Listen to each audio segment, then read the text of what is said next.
যুদ্ধের ময়দানে জয়ের দাবি, কিন্তু কূটনীতির টেবিলে অনিশ্চয়তা। ডোনাল্ড ট্রাম্প ইরানের সঙ্গে আলোচনার ইঙ্গিত দিতেই চাপে পড়েছে বেনিয়ামিন নেতানিয়াহুর ইসরায়েল। প্রশ্ন উঠছে, যুদ্ধের এত ত্যাগের পর শেষ পর্যন্ত কি আলোচনার টেবিলেই খেলা শেষ হবে?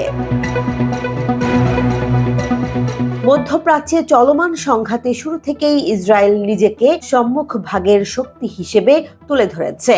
বেনিয়ামিন নেতানিয়াহু বারবার বলেছেন, ইরানের অস্তিত্বের হুমকি মোকাবিলায় যুক্তরাষ্ট্রকে সরাসরি যুদ্ধে আনতে পেরেছেন তিনি। কিন্তু হঠাৎ করেই ডোনাল্ড ট্রাম্প যখন আলোচনার পথ খোলা রাখার কথা বলছেন, তখন সেই কৌশলেই ফাটল দেখা যাচ্ছে। আরো জটিলতা তৈরি করেছে ইরানের অবস্থান। তেহরান একদিকে যুক্তরাষ্ট্রের সঙ্গে আলোচনার খবর অস্বীকার করছে, অন্যদিকে সামরিক উত্তেজনা বজায় রেখেছে। ফলে একদিকে যুদ্ধের হুমকি, অন্যদিকে কূটনৈতিক সংকেত। এই দ্বৈত পরিস্থিতিতে ইসরায়েল পড়েছে বিভ্রান্তিতে।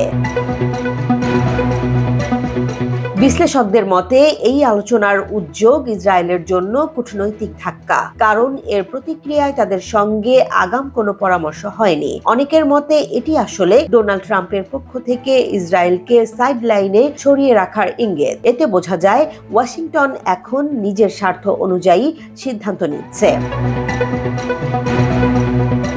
তবে বেনিয়ামিন নেতানিয়াহু এখনো দাবি করছেন, সামরিক সাফল্যকে কূটনৈতিক চুক্তিতে রূপ দেয়া সম্ভব। তার ভাষায় এতে ইসরায়েলের নিরাপত্তা নিশ্চিত হবে। একই সঙ্গে ইরান ও লেবাননে হামলা চালিয়ে যাওয়ার কথাও তিনি স্পষ্ট করেছেন। কিন্তু বাস্তবতা ভিন্ন। ইসরায়েলের সাধারণ মানুষের বড় একটি অংশ আশা করেছিল এই যুদ্ধেই ইরানের সরকার দুর্বল হয়ে পড়বে বা পতন ঘটবে, কিন্তু তা হয়নি। বরং পাল্টা হামলায় ইসরায়েলও ক্ষতিগ্রস্ত হয়েছে। ফলে যুদ্ধের লক্ষ্য নিয়েই প্রশ্ন উঠছে।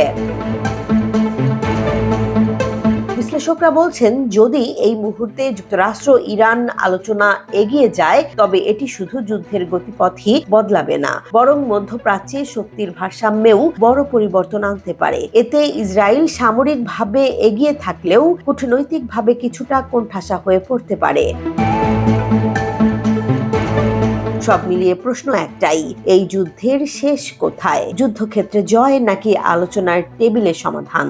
এখন সেই সিদ্ধান্ত অনেকটাই নির্ভর করছে ডোনাল্ড ট্রাম্পের পরবর্তী পদক্ষেপের ওপর। জেসমিন জাহান, নিউজ ডেস্ক, জনবাণী।